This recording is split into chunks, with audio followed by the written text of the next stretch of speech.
Tuna mwekezaji huyo anaitwa DL. Wamekuwa wakiandamana wananchi kila siku. Mheshimiwa alishaelezea vizuri sana kwa sababu yupo kwenye jimbo lake Njombe mjini.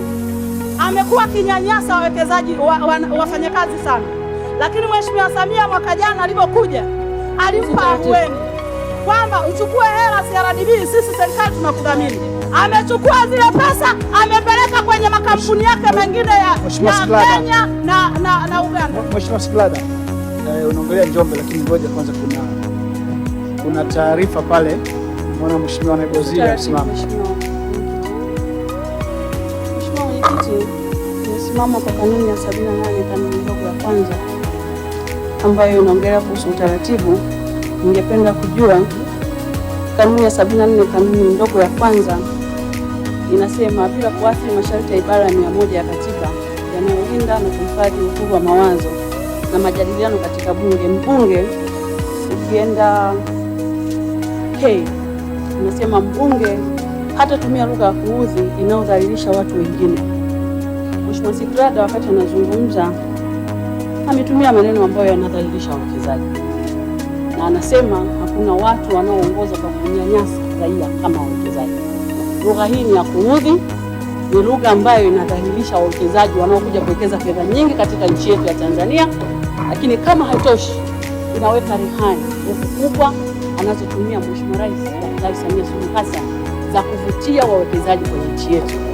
Mimi Mheshimiwa Mwenyekiti, naamini Mheshimiwa mbunge anazungumza anavunja utaratibu wa bunge kwa kutunza staha na kulinda watu. Naomba kuwasilisha. Asante. Mheshimiwa, naomba niongeze. Tunaenda na moja kwanza. Mheshimiwa Siglada, kuna maneno kwamba... Asante Mheshimiwa Mwenyekiti. Hawa ndio tunaowatafuta. Hawa ndio wako nyuma ya wawekezaji. Ndio maana wawekezaji wanakuwa na viburi sana. Hakuna lugha ya kuudhi niliyotumia. Nimeongea uhalisia, lakini pili, mimi nilishaambiwa huku sijitambui. Kwa hiyo fanya kama hayo maneno ameongea mtu asiyejitambua. Naendelea Mheshimiwa Mwenyekiti. Mheshimiwa taarifa. Mheshimiwa Siglada, polepole. Maneno kwamba wananyanyasa wananchi. Manake kimsingi unatakiwa uje na ushahidi hapa. Sasa kwa vile huwezi kutoa ushahidi, ni bora ukayatoa. Ushahidi ninao, na ni Njombe ambako DL wamefukuza wafanyakazi wote walioandamana mwezi uliopita kudai mishahara yao, na barua ninazo. Kwa hiyo simple tu. Mheshimiwa Siglada. Ndio. Natakiwa kuleta ushahidi huyo. Naomba tuende polepole. Yeye anaongea na kiti sasa hivi, msimchanganye Mheshimiwa Siglada. Maneno kwamba wawekezaji wananyanyasa wananchi. Manake huna muda wa kuleta huo ushahidi hapa. Kwa hiyo ni bora ukayaondoa kwa wakati mwafaka. Kwa wakati mwafaka ukaleta hoja yako kuhusiana na jambo hilo.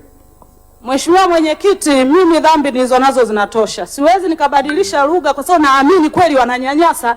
Sasa niseme uongo? Ndio lugha sahihi. Wanawafukuza, hawawalipi mishahara, watu wanaandamana kila siku. Hilo tutumie lugha gani, kwamba wanawapenda au? Kunyanyasa nayo imekuwa ni debate. Kwa mujibu wa kanuni zetu, hautakiwi kubishana na kiti. Utakiwi kubishana na kiti. Aidha utoe hayo maneno au usiendelee kuchangia.